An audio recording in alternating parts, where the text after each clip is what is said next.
Hey folks, I'm Mark Ryan. This is Super Review, and for the past almost month now, I've been living with the Drop Panda, which, if you haven't heard about it before, this is a Bluetooth headphone brought to you by Drop and THX, and it's targeted at audiophiles. But if you're watching this video, there's a good chance you already have heard of this headphone, and maybe you're wondering, like I was about a month ago, why I hadn't heard about it in a while. So the first time I heard about this headphone was about a year ago, where reviews started popping up, and then it just kind of faded into the background for me. And frankly, I was a little surprised why Drop reached out to me about reviewing this thing last month. And it turns out what happened was this thing was actually an Indiegogo campaign that eventually, through the challenges of COVID, ended up completing, and they ended up fulfilling all of their pre-orders. And now, for the first time, the Drop Panda is available to purchase for the general public. It's you and me. So yeah, with that in mind, I wanted to spend some time living with this thing. And it was also pretty interesting timing, because at the same time, Apple had just come out with the AirPods Max, which, if you caught my review of that, I think the AirPods Max is the best sounding active noise canceling Bluetooth headphone that I've heard, which isn't necessarily a high bar, but I was curious to see how the Drop Panda might compare to those. So in a lot of ways, this is kind of the opposite of the AirPods, and we'll get into some of that. Like, just first up, right off the bat, there's no active noise canceling here. It's just a Bluetooth headphone. But if I'm doing my job right, we'll talk a little bit more about how this thing is pretty different from the AirPods. But this is a live review. If you're watching now and you have any questions about the Drop Panda that I've neglected to get to, leave those questions in the chat, and at the end of the video, we'll have a little back and forth conversation with you folks that are here live now. And if you're not live, if you're catching this thing as a VOD, it's because you missed out, and that's okay. But if you don't want to miss out next time, just go ahead and subscribe to the channel, ding the YouTube bell so that YouTube lets you know next time I go live, and then we can have a chat. But let's go ahead and talk about the Drop Panda. And like I typically do, I'm going to start by talking about the build, the physical aspects of this headphone and comfort and stuff like that. Generally, I think this is actually a really nicely built headphone. And this is maybe in a way that it is pretty different from the AirPods, in that this is all plastic, and that might sound like a negative. And frankly, I mean, the AirPods, well, they're $550, but they are made out of nicer materials. But generally, for a plastic headphone, I think this thing is actually really quite nice. I think this thing feels sturdier and more solid, and just generally a nicer materials and stuff like that than something like the Sony XM3s, or I feel like this even feels a little nicer than like the Bose NC700s. The ear cups here, this is all plastic. This is all plastic. The headband, all plastic on the outside. You do have a little bit of this silicone band along here on the inside, which you probably can't tell it's silicone, but it is silicone. And then, well, of course, you got your pleather pads. The only real bits of metal on this thing are the yolks, which is this part right here. This is metal. Why they did that part in metal, I'm not sure. Probably just to make it nice and sturdy, and that is a part of a headphone that is, fairly typical to break, if anything. So I guess it was nice that they included that in metal. But really, despite the fact that this thing is mostly plastic, I have zero complaints about the build quality. Just materials wise and the way that this thing feels, it doesn't really rattle or anything like that.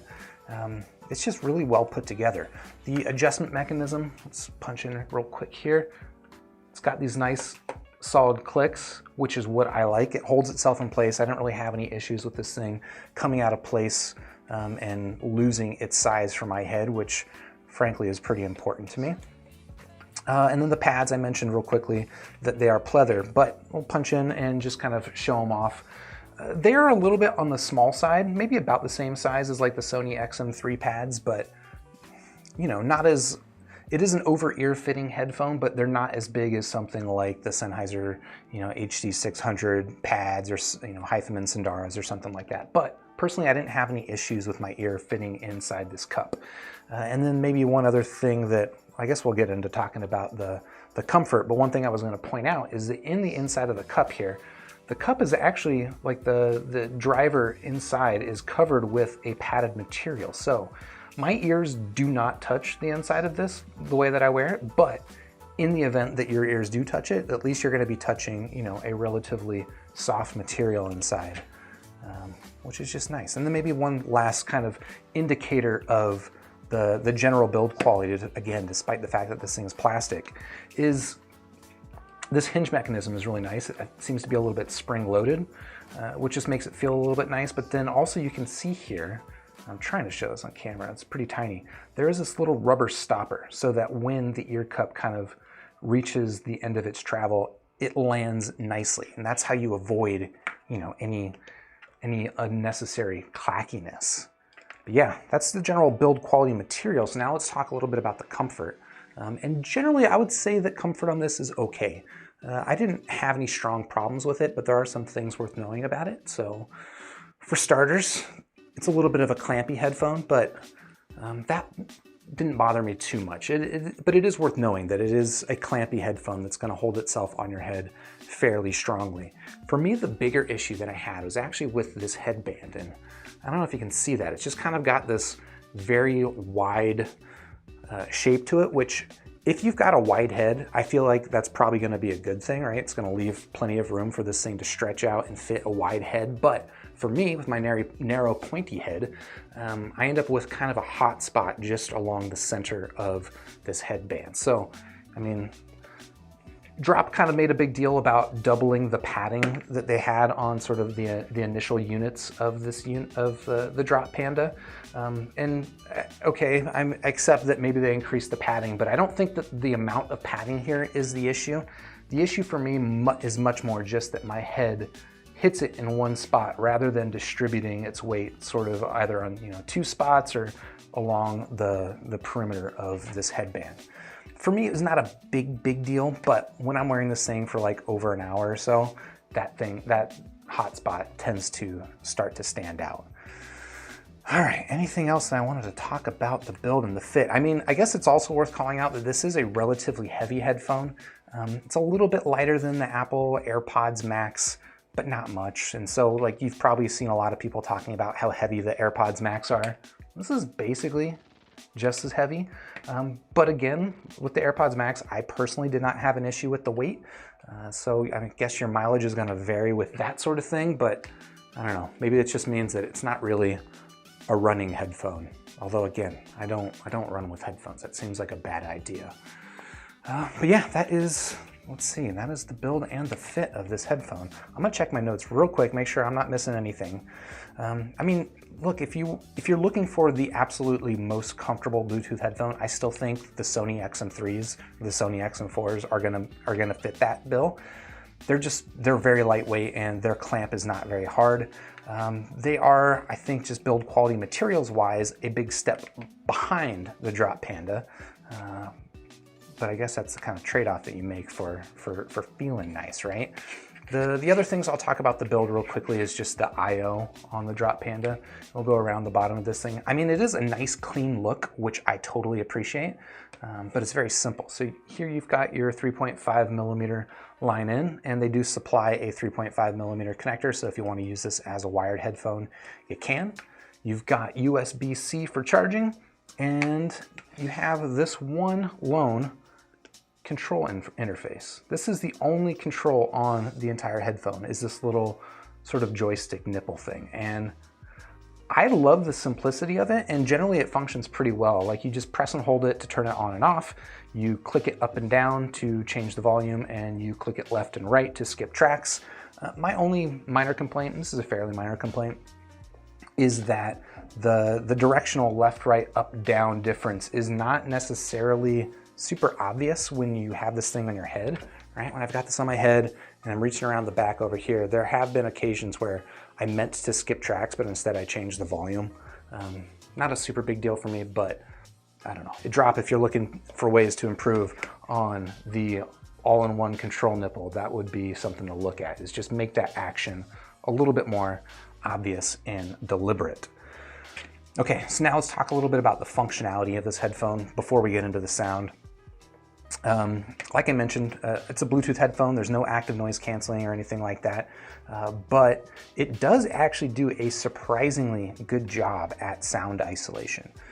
Just, you know, putting this thing on my head versus your average closed back headphone, like I think versus the XM3s and even the Bose and even the AirPods without noise canceling turned on, I felt like this did a better job of attenuating the outside sounds. Just really pretty impressive. I think maybe it has something to do with these relatively thick cups. But yeah, if you're looking for a little bit of passive sound isolation, you're definitely going to get that here. As for on the Bluetooth side of things, codecs-wise, this thing supports basically everything. You get your SBC, boo. You get your AAC, which is fine. You get aptX, which is cool. aptX HD, which is even cooler as well. You get LDAC support, and LDAC is basically just the best quality Bluetooth that you're going to get on most devices. And the device that I used for most of my testing was here, the Sony Xperia 10, which supports LDAC. I think LDAC is actually a Sony codec, but generally good support on the codec side. And yeah, I don't know. As far as like connecting it to your phone, it's Bluetooth. It did, basically it connected as simply and easily as typical.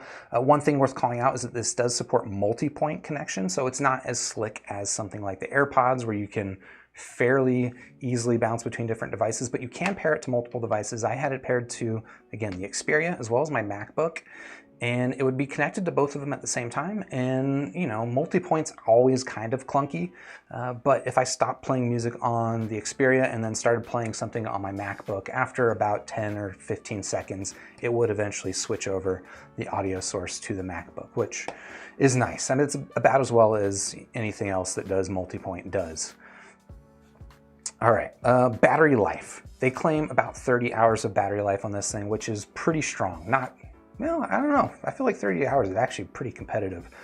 Again, there's no noise canceling here for them to deal with, but that's still pretty solid. And I did find that the battery life, in my experience, held up to that. I mean, I didn't measure, I didn't sit there and click out 30 hours of listening time and time it, but I don't know. I feel like I've only charged these maybe twice in the past month, and I've been using them quite a bit. So frankly, I'm pretty happy with the battery life. Another thing worth talking about, and this is a thing I was almost waiting for the review to do, is that there's going to be an app available for the Drop Panda, and it's not out yet.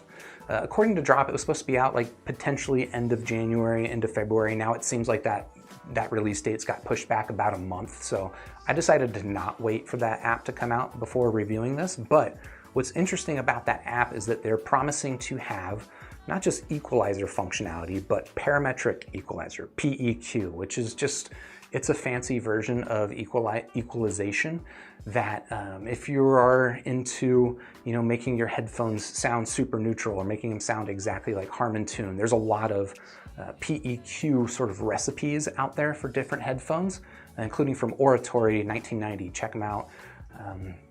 I think it's cool that they're including that PEQ in the app, but again, I wasn't able to test it. However, I was able to get hold of one of these. This is a Qtelix little Bluetooth dongle that's got its own parametric EQ in it, and maybe we'll talk a little bit about how that affects the sound of this thing. But I thought it was worth calling out that that app is incoming. On that note, it's actually an interesting thing about the Drop Panda is that a lot of Bluetooth headphones, in fact, most Bluetooth headphones, you've got your physical analog sound driver in there, but for most of your Bluetooth headphones, you're not hearing that driver directly. You're hearing that driver plus some digital signal processing, DSP. Basically, manufacturers will build EQ into the headphone so that when you hear it, you're hearing sort of a corrected version of it. The Drop Panda, and this is a pretty interesting aspect of this headphone, doesn't use any of that. So when you're listening to this thing, either over Bluetooth or over a wire, and the headphone's completely turned off, one, it's gonna sound exactly the same because there's no digital signal processing happening inside this headphone. There's no EQ being applied from the manufacturer.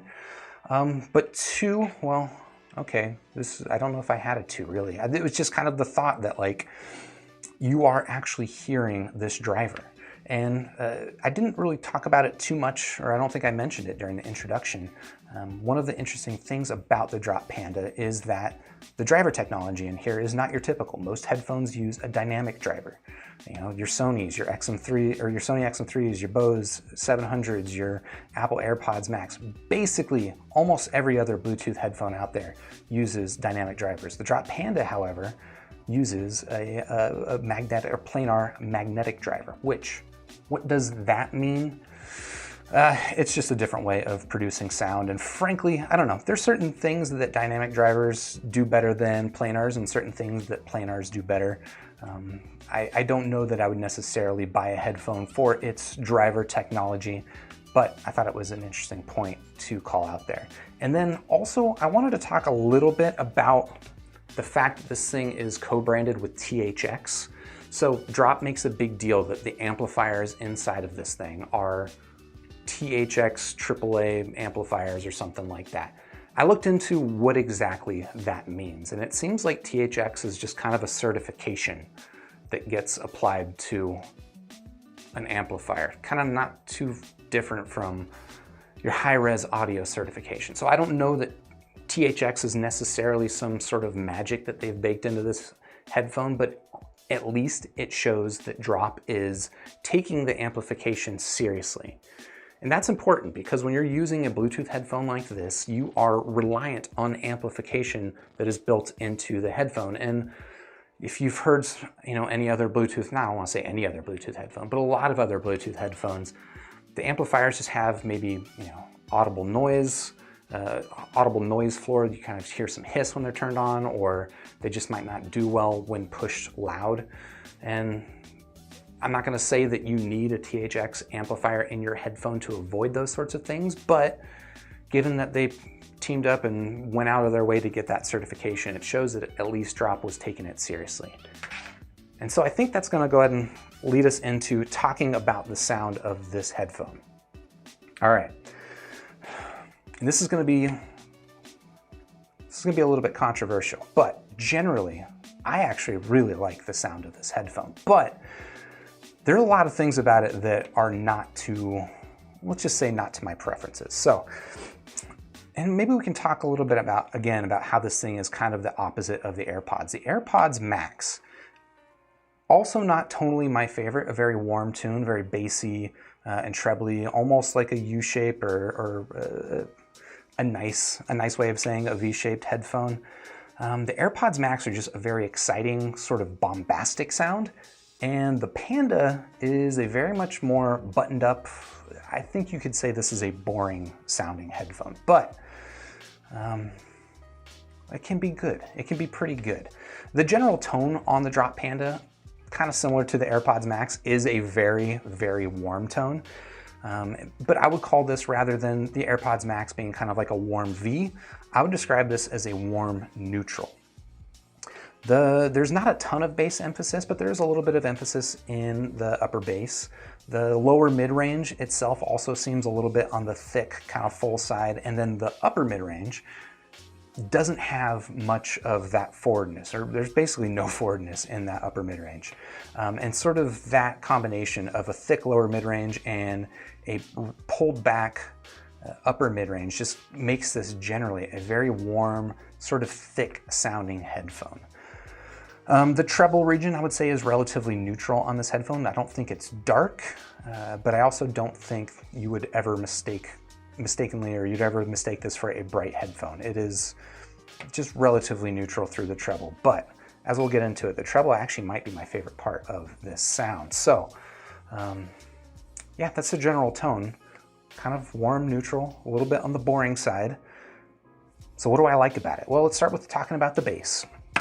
And this is one of those things where I think the planar magnetic driver actually is doing well, especially because there's no DSP going on in this headphone. I think that the bass on the Drop Panda is actually pretty well done, although it's a little bit bloated in the mid-bass region, and I could frankly do without the mid-bass bloat, but the sub-bass frequency is just actually really nicely extended. It's not elevated. I would not call this a bassy headphone, whereas the AirPods Max I would call a bassy headphone.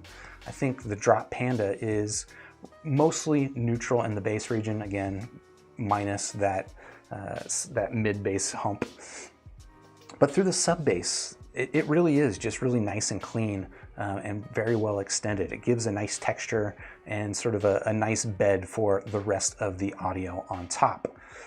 The mid-range, again, I just talked a lot about the tonality, and I think a thing that's worth calling out about the effect of that tone on the mid-range is I would describe the mid-range on the Drop Panda as veiled. And I know that like the Sennheiser HD650, that is a headphone that a lot of people will call veiled. They'll throw around that term. They'll say, oh, it's veiled. When I listen to the HD650, I don't necessarily hear anything that makes me think veiled, but when I listen to the Drop Panda, veiled I think is a pretty apt description. So you've got that warmth in the lower mid-range and that sort of very relaxed upper mid-range. It almost, I mean, there's a decent amount of detail and texture in the mid-range, but it does feel like it's almost like kind of swimming behind this layer of veil, just this layer of lower mid-range and upper bass on top of it that obfuscates it a little bit. And frankly, I think that aspect of this sound means that with a lot of music that's not well produced, this is going to sound exceptionally boring. But if you've got some music that's pretty well produced, it's going to be able to cut through that veil and stand out. But this is just not going to be a flattering headphone. There's going to be a lot of your music. If you're listening to your anime OSTs on YouTube, they're probably not going to sound the best that they can here on the Drop Panda. But if you're listening to something, you know, that's very well produced, some Fleetwood Mac, maybe some Men I Trust, just with some really sharp mastering, it's gonna be able to cut through that thickness. And then we'll get into talking about the treble, which I kind of already alluded to was, I think, my favorite part of this sound signature. Now, if you know me, you know that I'm okay with bright headphones, and this, again, is very far from bright, but I don't think it falls into the dark territory. Treble is just relatively clean and neutral, but that's not necessarily the thing that stands out for me about the treble. I just feel like the quality of the treble on the Drop Panda is surprisingly good. And I don't know, maybe it's the planar magnetics and their speed. That is a thing that the planars are known for, is their fast attack and fast decay. And maybe it's something to do with that. Maybe it's because Drop just kind of went overkill with the damping inside of this headphone. If you look at like a 3D diagram of what they've done with the design of the inside of this cup, it is just damped to the max. And maybe that has some sort of effect on the treble notes, but it just is really well-defined treble. Decent detail, and just that combination of the really well-done treble on top with the nicely extended sub bass makes this, despite its very boring tone, makes this, in my opinion, a surprisingly satisfying listen. I'll talk a little bit about EQ real quickly, just because I mentioned waiting for, I wanted to try that parametric EQ to see if I could clean up that veil in the mid-range and make this more pleasant. And I didn't play around with it too much, but I did hook up the Q-Licks, and I did follow Oratory's sort of recipe to bring these things to exactly Harman neutral, which is a little bit of a V-shaped sound, frankly. And I gotta say, like, you can definitely make this thing sound less soupy and less mid-range thicky if you want. I found that switching over to a Harman tune just made it sound really, actually surprisingly thin, probably too much for my taste, and I would likely want some sort of mix in the middle, and maybe I'll play around with the EQ a little bit more, especially once Drop comes out with the app. But I can say that these things do seem to respond very well to EQ, which is not too surprising given the fact that they've got the DSP built in here, but they're just not using it at all. You're not fighting against somebody else's tune. You're able to tune the drivers exactly as if they were natural drivers, because that's what they are. All right, so let's talk a little bit more about how this thing compares to the AirPods Max. I mean, I kind of already gave that away, but AirPods Max, a very dynamic, bombastic, big sounding headphone. And then this is a little bit on the boring side. I think that detail-wise and sort of a general like texture, I actually like the way that the Drop Panda represents music better. I think that the AirPods Max do better at that macro contrast where everything feels just very big and distinct. But when you get to sort of appreciating the finer details, texture and voices, and like, you know, the way that fingers run across guitar strings and stuff like that, I feel like the Drop Panda actually does that better. I didn't really talk too much about soundstage and imaging, but I think that soundstage in these things is decent. It's a closed back headphone, so my expectations are generally fairly low. But I think it does an okay job at soundstage. It's relatively narrow, but the layering and the separation is, I think, pretty well done here. Versus the AirPods Max, I think the AirPods Max they do that to the max. They're basically just a very contrasty sound, whereas this is kind of a low contrast, boring sound. But personally, I actually found myself enjoying the AirPod or the Drop Panda a little bit more. And then maybe one other headphone I can compare the Drop Panda to. This is not really, I mean, you might be asking, what does this thing sound like versus the Sonys and the Bose? I'm not going to compare those. I don't think they sound nearly as good as the Drop Pandas.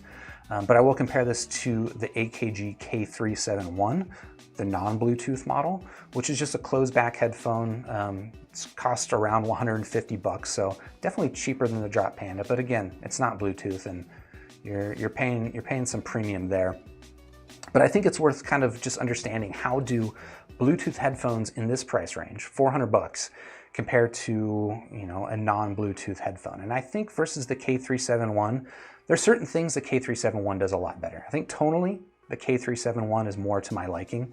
It is very much following that sort of Harman tune where you've got somewhat thin Midrange, although I think that's actually kind of a warm sounding version of a Harman tune headphone. But you got bigger bass. I think the AKG K371 does soundstage and image separation a little bit stronger than here on the Panda. Again, it does that macro contrast, I think, better than the Panda does, and it's a little bit more of an exciting headphone. But this is an interesting thing. It never really stood out to me, except when I started comparing it to the Panda, is I think I don't like the bass I don't like the treble on the K371. I think the treble on that headphone is just kind of mushy, sloppy, a little loose, and again, the treble I think is actually pretty standout here on the Drop Panda. So, I don't know, I think that's gonna be about as much as I can say about this. I'm sure there's some things I forgot about, and again, if you've got any questions, things I didn't mention, please hit me up in the chat right now. But let's go ahead and give this thing a score. So out of 5 stars, I'm gonna go ahead and give the Drop Panda a solid 4 stars. It's tonally very far from my preference, right? I like something that's a little bit brighter, a little bit more forward, especially in the vocal region. This is just thick and soupy, and again, you could definitely call this a boring sounding headphone. But when you hit it with the right tracks and just, you know, well-mastered stuff, the quality of the treble and the quality of that sub bass is actually very, very satisfying. And because of that, like, this is just gonna be a headphone that I'm gonna end up using. This is probably, wow, this is actually gonna be the first Bluetooth headphone that I go to for music.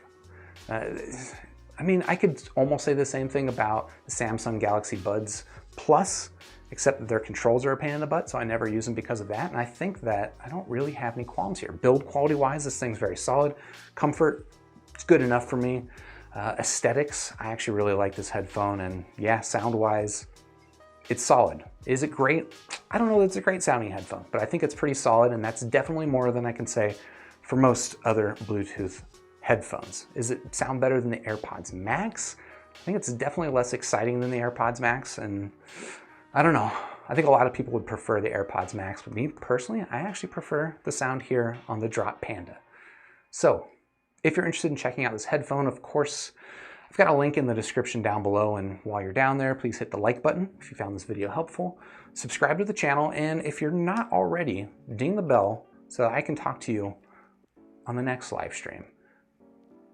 And with that said, I'll see you on the next live stream. Cheers.